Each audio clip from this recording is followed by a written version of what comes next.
Καλησπέρα, είμαστε εδώ με την Αγγελική για να δείξουμε την πλαϊνή στάση του σιάτσου που αφορά τη χολιδόχο κίστη που είναι υπεύθυνη για πολλά μυοσκελετικά προβλήματα. Ξεκινάμε με το κεφάλι, πιέσεις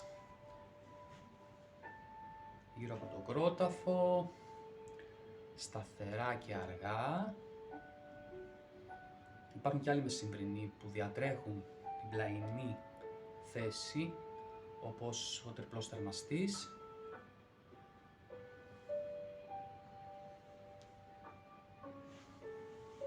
Ακολουθεί ο λαιμός.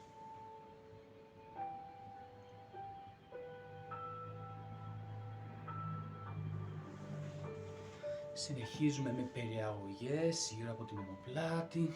Πολλοί άνθρωποι είναι σφιγμένοι σε αυτή την περιοχή. Υπάρχει πολλή ένταση. Μια ωραία διάταση.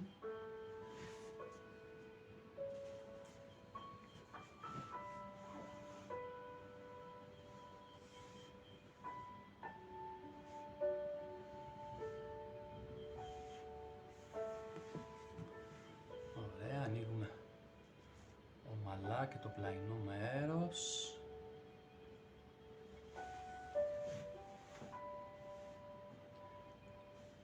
Παρασπονδυλιακά πιέσεις σε βελονιστικά σημεία.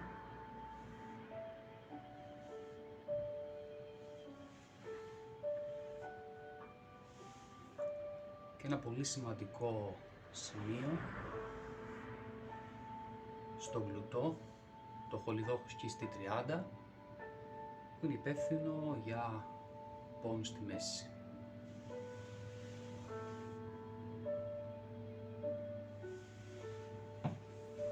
Και συνεχίζουμε και από την άλλη πλευρά.